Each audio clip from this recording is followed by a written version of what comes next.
básico no hemos podido dar con el diagnóstico y por eso es que reunimos todo eso y decimos que eso es un síndrome febril.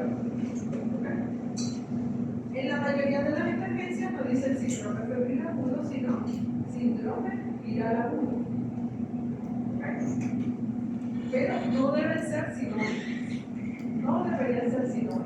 Aunque la mayoría de las veces la causa son virus, ¿verdad? No deberían ser sinónimos, porque hay algunas otras patologías que no son virales y que también pudieran producir un síndrome viral. Aquí, los temas que nosotros vamos a abordar dentro del síndrome febril agudo son: ¿qué es lo que puede? Fiebre venezolana, fiebre amarilla y leptospirosis. Eso sería lo que nosotros vamos a abordar acá. ¿Qué otros síndromes febriles agudos hay? Por ejemplo, al que le da gripe o influenza, cursa con síndrome febril agudo. Chikungunya, Zika, cursa también con síndrome febril agudo. ¿Qué otra? H1N1. La gripe o la influenza, el COVID, la neumonía. ¿Qué otra? La mayoría de las infectos contagiosas, sarampión, rubiola, parotiditis, varicela, todas ellas tienen un curso, síndrome febril agudo. O sea, el paciente llega a la emergencia con dolor en todo el cuerpo y 4 o 5 días de fiebre hasta que brotan las lesiones, ¿verdad? La vesícula, y decimos, era varicela, ¿verdad? O sarampión, etc. Bueno,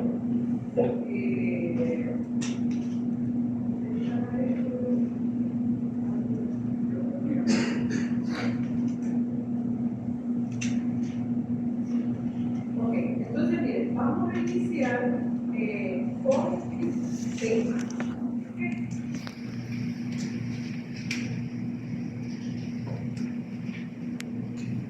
Otro detalle importante que está No dice. otro detalle importante que está cuando usualmente nosotros tenemos un paciente con un síndrome febril agudo y todavía no sabemos el diagnóstico, debemos guiarnos siempre por lo que sería el diagnóstico sintomático. El diagnóstico sintomático. Por ejemplo, si el paciente tiene fiebre, si el paciente tiene fiebre, ictericia, nosotros decimos que es un síndrome febril agudo ictérico. Si tiene, por ejemplo, hemorragia, decimos que es el síndrome febril agudo hemorrágico. O, por ejemplo, que el paciente tiene manifestaciones neurológicas, entonces decimos síndrome febril agudo con manifestaciones neurológicas.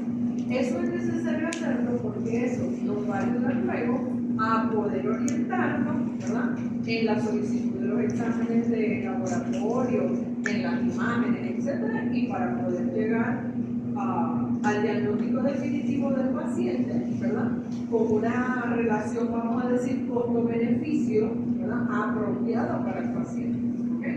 O sea, no hacerle gastar tanto dinero al paciente cuando desde el punto de vista sindrómico pues lo podemos orientar. Igual cuando el paciente tiene erupción, sartema, ¿verdad? Entonces, síndrome febril agudo es sartema. Y ustedes pueden ver allí más o menos de qué se pudiera tratar si nosotros tratamos de reunir más o menos estos síntomas. Si decimos que es fiebre y ictericia, entonces empezamos a pensar en fiebre amarilla, leptospirosis, hepatitis, aquellas enfermedades que cursan más o menos con eso, ¿verdad? O las que son hemorrágicas, empezamos a pensar en que pudiera ser dengue, fiebre hemorrágica venezolana, ébola, etc. Y cuando tienen alteraciones neurológicas, empezamos a pensar en encefalitis equina venezolana, pudiéramos pensar en malaria, en meningitis, y así sucesivamente.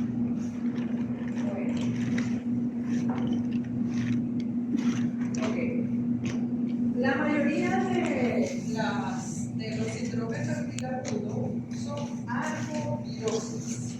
Pregunto, ¿qué es una arbovirosis?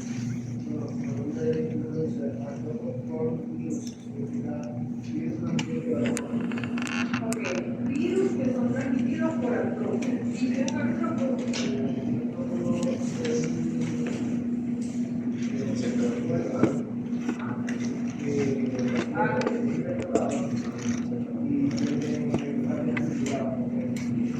O sea, pata. Ok. Y usualmente se alimentan de sangre, o sea, son hematófagos. En este caso la mayoría son las hembras las que son hematófagas, ¿verdad? Y que a través de esa vía, la picadura, a través de la sangre, transmite la enfermedad. Bueno, vamos a empezar a hablar entonces de ella. ¿Alguno de ustedes trajo un bolígrafo, un marcador por ahí? Ok, leyeron dengue, ¿verdad? ¿Cuál es el agente causal del dengue?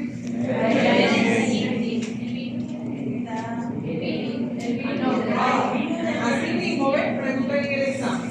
¿Cuál es el agente causal del dengue? Y escriben ARN aquí. ¿Alguien más? El virus Aedes aegypti. No.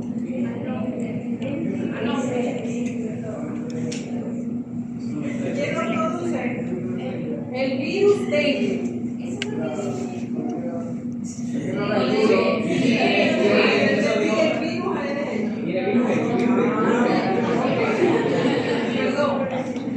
Perdón, disculpe. Ok, entonces el agente es el virus dengue. ¿Cuántos serotipos conocen del virus dengue? 4. Virus dengue no.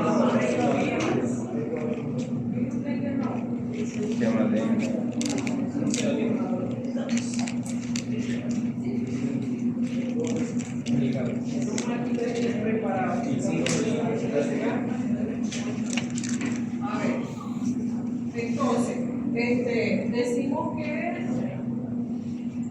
vamos a decir así, el 1, el 2, el 3, el 4 y el 5 que fueron descubiertos en el 2007 o 2017. Ok, entonces esos son los serotipos del virus dengue. Para que se produzca la enfermedad, ¿qué necesitamos?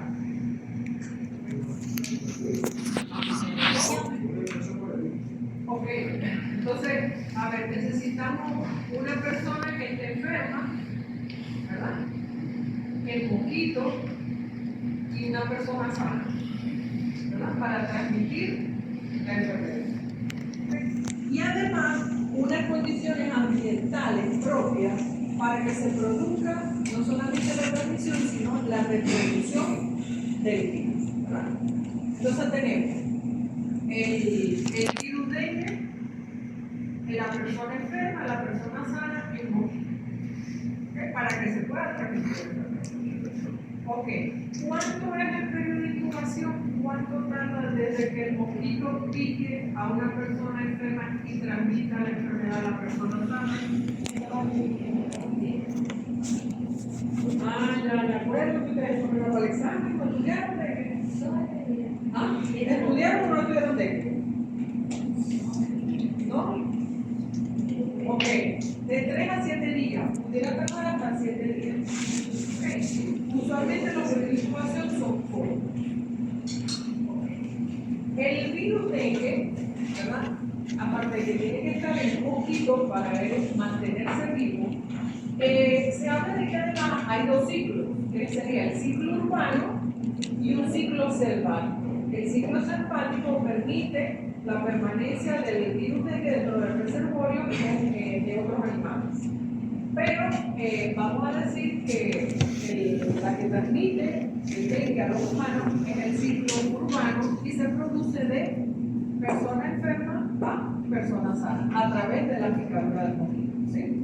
¿Cómo hacemos para que, o sea, cómo se reproduce el virus?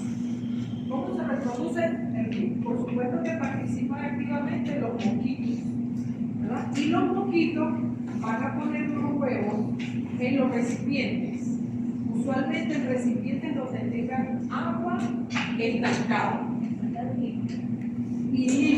Correcto, porque sucede que el mosquito, el Aedes aegypti es cifrino. Ok, a él no le gustan las aguas negras. Cuando la prensa dice que hubo aquí una cañada y se produjo una epidemia de dengue porque la cañada está falso, porque las cañadas primero que llevan es aguas servidas, ¿verdad? Y segundo, las aguas están en movimiento. Y para la reproducción del virus es necesario que el agua esté estancada. Usualmente ellos ponen sus huevos, ¿verdad?, en el borde, en la superficie del agua. Y aquí en la superficie del agua va a cumplir un ciclo, ¿verdad?, que puede ser entre 7 a 10 días. Y, por ejemplo, vienen larvas, huevo, larva, pupa y adulto. ¿Okay? Entre la pupa y el adulto, en el que ya el mosquito vuelve a salir, hay más o menos 2 días. ¿Okay? Todo el ciclo pudiera durar una semana, pero este detalle importante, que el pupa adulto dura 2 días, quisiera que lo recordaran luego cuando vamos a hablar de las medidas de prevención de la enfermedad. Entonces, bueno, es necesario esto. Por eso el cuento de que los depósitos de agua tienen que estar tapados. ¿Okay? Tienen que estar tapados. Hay algunas cosas que se utilizan para que dentro del agua no crezcan o no se repliquen los mosquitos, ¿verdad? Y por supuesto, no tengamos después más cantidad de aire para la reproducción. Y eso es lo que llaman abate. Fíjense que estas medidas de tapar los envases y de utilizar abate son contra el transmisor, no con el virus en particular, sino para reducir la población de Aedes. Y por supuesto, mientras menos Aedes estén pisando la gente, por supuesto que tenemos menos riesgo de transmisión de la enfermedad. ¿Okay? El abate también se denomina temecos. Y esto es un polvo que, vamos a decir, desde el punto de vista macroscópico, pues parece como azúcar morena, es un polvo como glandular, para que me entiendan. Y esto se le aplica 1 o 2 cucharadas por cada pipa de agua. Una pipa de agua tiene entre 100 y 200 litros dependiendo del tamaño de la pipa. ¿Okay? Y eso no le cambia el sabor al agua y se puede utilizar para preparar los alimentos. ¿Okay? O sea, esa es una forma de control de las larvas. La otra forma también pudiera ser algunos métodos biológicos como que se utiliza sobre todo en grandes extensiones de agua, como por ejemplo en fuentes, que una de las medidas que utilizan es la colocación de peces que se comen estas larvas y entonces así cortamos el ciclo de ellas.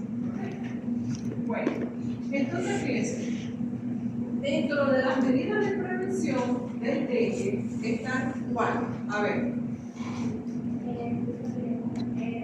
el uso de mosquiteros,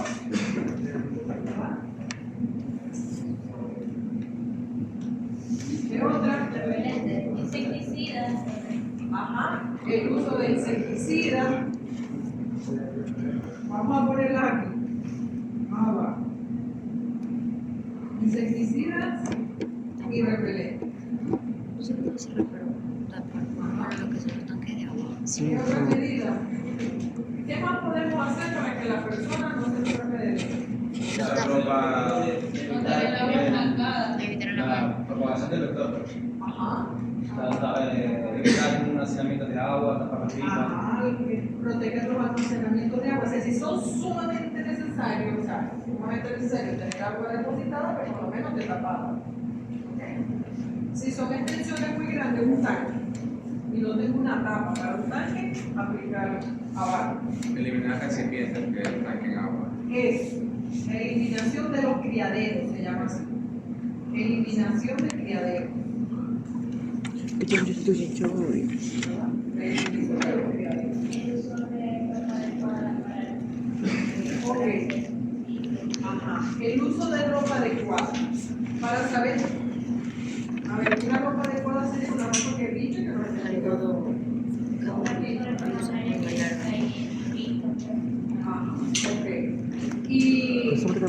no. Eso me pasa ahí. No pasa. Creo que no. La ropa gruesa, ¿no? Los mosquitos.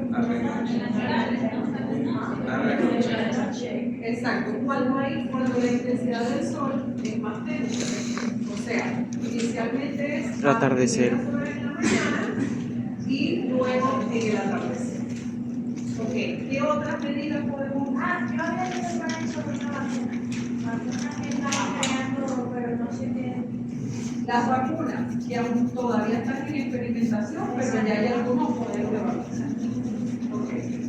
Y lo otro, que qué bueno que no se acuerdan, esa, la fumigación. Y la voy a escribir aquí.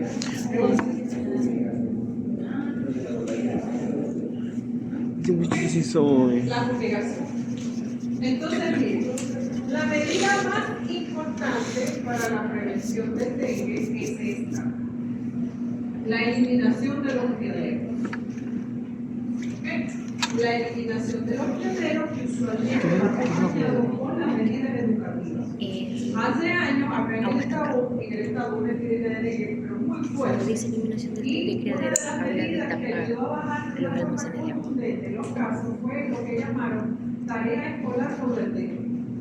Replicaron en unas hojitas una tarea que primero se les dio una clase sencilla a las maestras en las escuelas y le dieron a realizar a los niños en su casa esa tarea.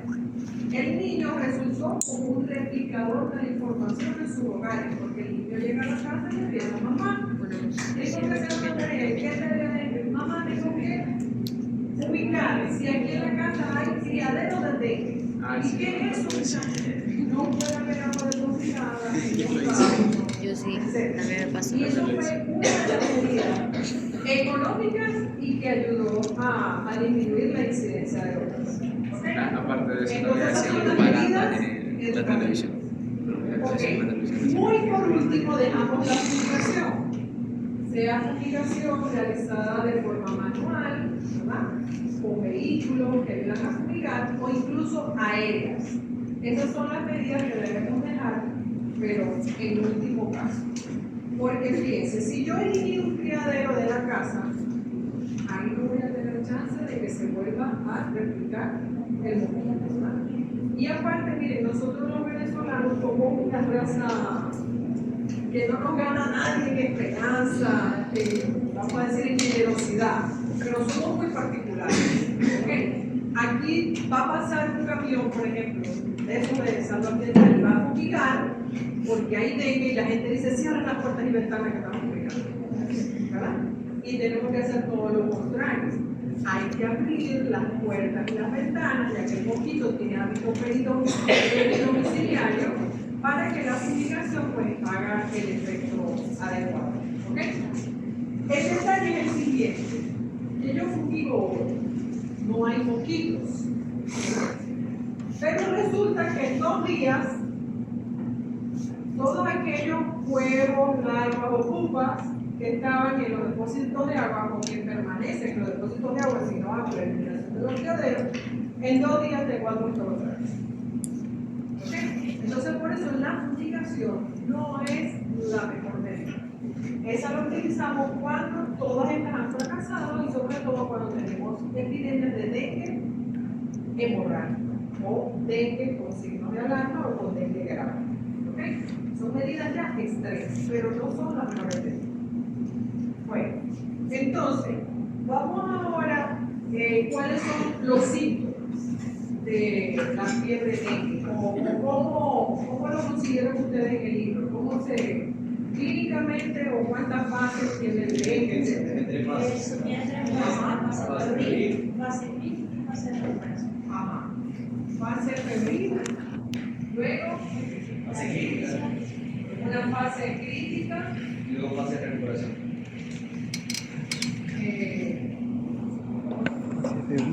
una fase de recuperación. ¿De qué? ¿Cuáles son los primeros síntomas que tiene el paciente? Fiebre. Acuérdense que todas estas son síntomas febriles. Ahora, lo primero que va a tener es fiebre. Usualmente, ¿cómo es la fiebre? Es fiebre alta, escalofrío, ¿verdad? ¿Y qué otros síntomas síntomas puede tener el paciente? Que podían presentar erupción cutánea, náusea, y bueno, ya leucopenia, pero me imagino que eso ya será lo último porque nadie sabe. Dolor particularmente en los niños. ¿Verdad? Ajá. El dolor retroocular o retroorbital. Ajá. El exantema. El exantema es un exantema maculopapular y muy fino. Muchísimas veces pasa desapercibido por el paciente. ¿Ok? Muy fino y usualmente pasa desapercibido. ¿Qué otros síntomas? Ajá, eso que son otros síntomas importantes, que el dolor articular puede tener dolor óseo también. ¿Ok? Y todo esto que estamos viendo aquí, fíjense que eso es una fiebre indiferenciada, porque cualquier síndrome ahí puede cursar exactamente con esa misma cosa, ¿verdad? ¿Qué puede suceder? Que luego de aquí, si mal no recuerdo, el 23% de los pacientes van a la convalescencia y a la mejoría. O sea, se curan. Pero eso es lo que también llaman y es el exantema En el exantema. Porque la aloe enfermosa se pudiera quedar. Ok. A ver, después de esto, ajá, ¿qué otra cosa, qué otro recorrido pudiera tener el dengue? Hay una luego científica que vamos a hablar de la presencia de la fiebre, que ellos pueden hacer los pacientes dos síntomas de gravedad. Ok, la fiebre entonces pudiera ser esto y luego bajar. Pudiera cursar el paciente con fiebre continua o con fiebre bipolar. Pero lo que sí está claro es que más o menos en el quinto día el paciente hay como una especie de caída de la fiebre, ¿verdad? Y de ahí se va a la mejoría o al contrario, pueden empezar otros síntomas, ¿verdad? ¿Cuáles serían esos? Sangrado, mucosa, Ajá, entonces empezarían, vamos a decir, los síntomas hemorrágicos. ¿Cuáles serían esos síntomas? dolor abdominal intenso. Ya vale, vamos a empezar con la hemorragia. Ajá, puede ser epistaxia, epistaxis, ajá. Hematuria, Equimosis. equimosis, hematoma, epistaxis peteca, ¿qué más? Los sangrados no podemos esperar. El piel, primero sangrado del piel y luego la de la mujer. Ok, ¿qué otros síntomas pueden haber? Signos de extravasación. Hepatofecal. Ajá, ¿cuáles son esos? Puede haber artritis, puede haber asitis. Asitis, artritis, derrame pleural, derrame perical. O sea, líquidos en los terceros espacios. Ok, por extravasación del plasma. Está diciendo aquí, ¿qué significa eso? ¿Qué significa extravasación del plasma? Que va a ser Debería estar en el comportamiento vascular, va a ser el comportamiento de Extra. Ok. especial. Entonces, fíjense una cosa, imagínense que este es un vaso sanguíneo.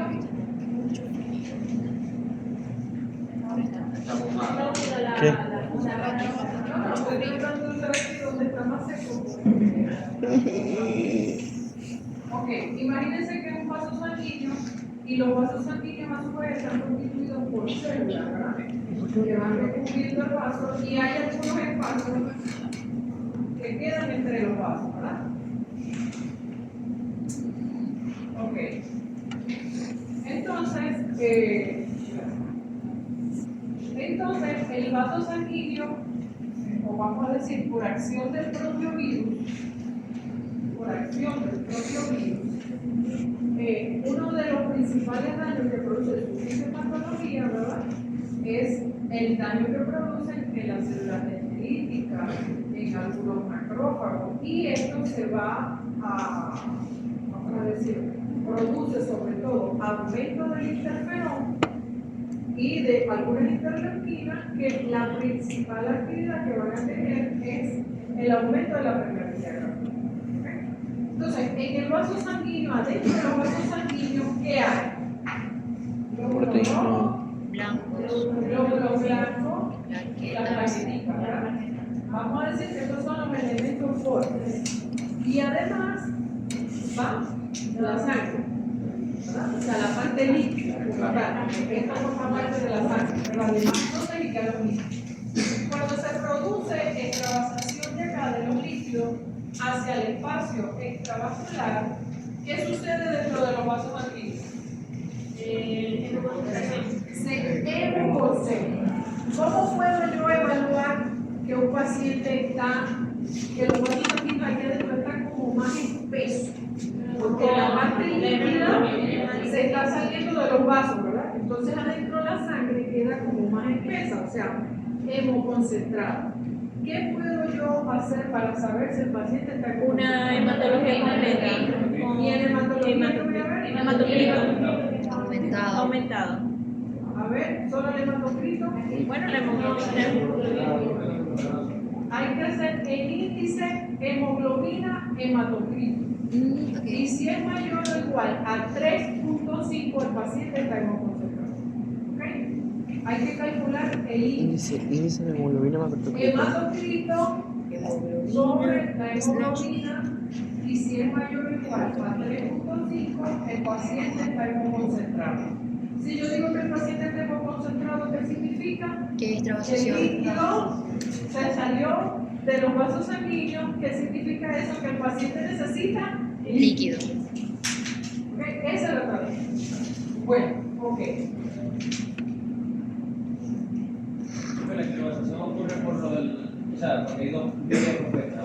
Por el daño que hace el propio virus en la inmunidad humoral y celular, que ocasiona aumento de la permeabilidad de los vasos sanguíneos. Buenas tardes, necesitamos adelante. Entonces, porque la teoría del No estamos atracados. por ejemplo, si yo tengo Yo dije estamos atracados. cuando tengo un serotipo 2, el sistema inmunitario va a actuar de una forma muy, por decirlo, agresiva hacia ese serotipo. Es que no escucho. O sea, no es tanto por las proteínas propias del dengue en ese caso, sino por la respuesta inmune de ese serotipo. Ok, miren, hay varias teorías.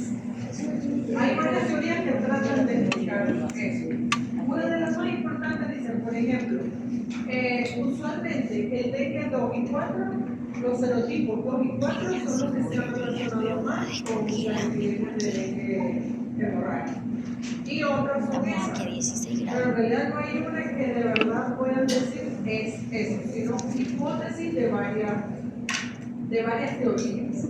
Pero las que tienen más fuerza son esta y la que ya acabo de mencionar, que es cuando un paciente ya padeció dengue una vez y tiene dengue una segunda oportunidad, pues el camino de reconocimiento de los antígenos y la relación antígeno-anticuerpo sigue como una vía más rápida, y por eso la tormenta de citoquinas es mayor. Y eso ocasiona que la permeabilidad capilar, es decir, en un paciente con una infección pudiera durar 7 días, se agiliza el cuadro en 3 o 4 días. ¿Okay? Bueno, ajá. Después de esto, ajá, ¿cuáles son los signos de alarma? Eso es lo que se va a incluir así. Puñal trapero. ¿Cuáles son los síntomas de alarma del dengue? Dolor abdominal intenso. Miren, básicamente son los signos que me hablan de que el paciente está hemoconcentrado, ¿verdad? Entonces pudiera ser dolor abdominal intenso, pues sobre todo agudo, que de repente el paciente estaba bien y de repente tiene dolor abdominal. ¿Qué otra cosa? Vómitos. Vómitos, a ver, pero vómitos incoercibles o vómitos persistentes. Se calcula más o menos 6 vómitos más en un lapso de tiempo. No es que vomito, ay, ya no, sino vómito imparcible. ¿Qué otra cosa? Acumulación de líquidos, o sea, los signos de Sobre los signos de trabasación, ¿verdad? Entonces, el Edema. dolor abdominal, que básicamente es por la Hepatomegalia. ¿verdad? Dolor torácico o tos, ¿verdad? Que viene dado por el derrame pleural. o por el derrame pleural también. Ajá. ¿Qué otra cosa? Hepatomegalia. La hepatomegalia no necesariamente es un signo de alarma. Ellos han dado un poco por los signos de No necesariamente. Los trastornos de la conciencia. O sea, trastorno no necesariamente, o sea, trastorno que significa eso, letargia o somnolencia, o sea, no necesariamente que el paciente perdió la conciencia. ¿Okay? Profe, otro de lo que ve clínicamente por laboratorio, el aumento rápido de la hemoglobina y la reducción del plaqueta. Bueno, la hemoconcentración, todo eso está definido aquí en hemoconcentración. ¿Ok? Todo eso va definido aquí dentro del elenco. Bueno, esos son detalles, vamos a decir, importantes. ¿Cómo hacemos el diagnóstico? Pues, Con la proteína primero clínico. Ok. Más o menos lo que les recuerdo aquí, los días de la infección, ¿verdad? Entonces, más o menos en las fases muy agudas, entre los primeros 3 días de la enfermedad, el diagnóstico que hacemos es instructivos, aislamiento viral, PCR. De esa manera se puede diagnosticar. Oye,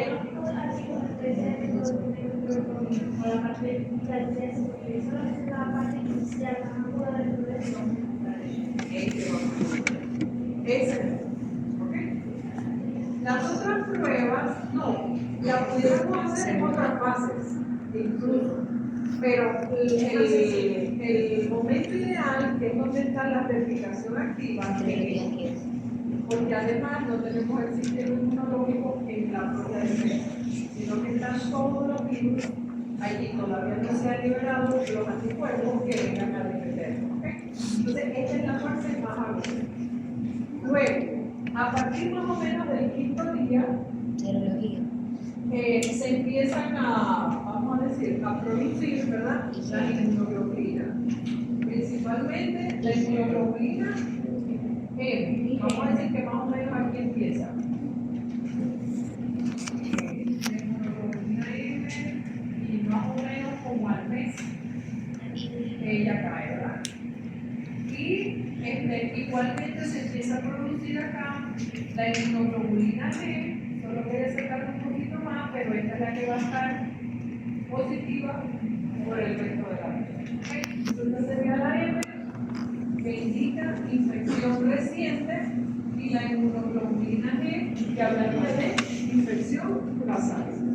Entonces, si yo quiero hacer el diagnóstico, una prueba de ELISA, que es la que mide la inmunoglobulina M o la inmunoglobulina G, no puedo tomar la muestra acá. Tiene que ser ¿Ok? físico. ¿Por qué no la puedo tomar acá? Porque todavía no se han producido los anticuerpos para yo poderlo hacer. Por ese motivo yo no la puedo hacer acá.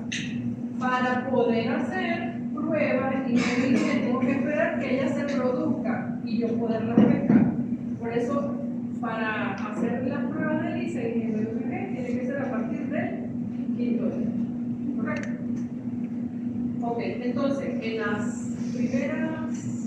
los primeros días, en fase aguda, vamos a solicitar cultivo celular, PCR, y luego a partir del 5º día, las inmunoglobulinas, que es cuando eso que se va a ¿de qué otra manera podemos hacer el diagnóstico? El diagnóstico, además del laboratorio, del clínico, de todos los síntomas, ¿verdad? Y el epidemiológico, conversando con el paciente si ha estado en contacto con otros casos similares o ha viajado en los últimos 15 días a zona de De hecho, doctora, yo como hice yo vivo en una zona endémica que es Mara. Y allá los pacientes simplemente con la clínica y que aquella disminución ya se diagnostica con él, porque esa prueba vale $30, no se la hace. O sea, ya lo tratamos como si fuera de los médicos de ella. Ok, pero, cuando nosotros hablamos de los signos de alarma y durante el diagnóstico, en ninguna parte mencionamos la trombocitopenia. Aunque eso puede ocurrir porque el paciente en la cuenta blanca los primeros días, él va a tener linfocitosis y luego leucopenia, ¿verdad? En relación a la cuenta blanca. Primero sube como el comportamiento de cualquier virus y luego desciende, ¿verdad? Linfocitosis y leucopenia. Y luego puede tener trombocitosis. Sin embargo, la trombocitosis no es una perla diagnóstica para el virus. Hace muchos años se utilizaba la trombocitopenia. De hecho, decían que si el paciente tenía menos de 100.000 plaquetas, era de que grave. Si tenía más de 100.000 plaquetas, era de que clásico. Pero esa clasificación quedó en desuso y no debemos utilizar la trombocitopenia como criterio de gravedad. ¿Okay? ¿Qué es lo que hay que utilizar? La hemoconcentración. Por supuesto, el paciente que esté como concentrado, que ya va para el síndrome del shock por dengue, va a tener trombocitopenia. Pero ese no debe ser el criterio para decidir y clasificar clínicamente al paciente. ¿Ok? En la guía menciona que la IgM aumenta de manera máxima entre el día 10 y 14. No sé si es en esos días donde se debería hacer la prueba de IgM. No, o sea, ella empieza más o menos Sí, a partir del quinto o cuarto día. Más o menos en el día 10 o 14 donde ya tiene el pico. Pero podemos hacer el diagnóstico A partir del quinto es posible. Sí. Y es IgM, que te va a servir como marcador, no solamente para dengue, sino cualquier otra enfermedad viral que usted vaya a hacer el diagnóstico. O sea, es la técnica de Elisa, porque vamos a ver cuánto. Bueno, a mí se me vino primero en la técnica. Y yo, pues. Me gusta el tema. Bueno, ok. Entonces, bueno, con esto recordamos que el dengue tiene inmunidad serotipo específica. ¿Qué significa eso? Que si me dio dengue 1, Hay inmunidad para dengue 1, pero no para el 2 le pudiera dar nuevamente dengue, pero por serotipo 2, 3, 4, posible. O sea, el serotipo específico. Otro detalle importante, la transmisión del dengue, o sea, ha costado mucho erradicar esta enfermedad porque se produce lo que es la transmisión transovárica o la transmisión vertical entre los mosquitos. O sea, una mosquita transmite este tipo de infección a su generación. ¿Cómo sabemos? ¿Okay? Eso se denomina Porque yo sé que la voy a ir a quedar. ¿Ah? Porque yo sé que la voy a ir a quedar. Okay, Que se cayó. aspectos estructurales del dengue, recuerden que el virus tiene una región estructural que es la que está conformada por la cápsula, la membrana, la premembrana y la envoltura. Y tiene otra región que es la no estructural, que acá, o sea, esta es la, como dice el nombre, la estructura. ¿Okay? Mientras que el resto de las proteínas virales son las que le permiten la replicación, el problema de la extravasación que es ocasionado principalmente por esta fracción, que es la NS1, que es la que cuando uno hace una prueba rápida, eso es lo que se dice, NS1. Bueno, en Venezuela tradicionalmente, o sea, el dengue, más que, a ver, siempre ha sido una enfermedad endemoepidémica. Endemoepidémica significa endémica, que todas las semanas, todos los años hay dengue. Y epidémica es que en algunos momentos del año ocurren unos picos inusuales de casos, que eso es lo que vemos aquí.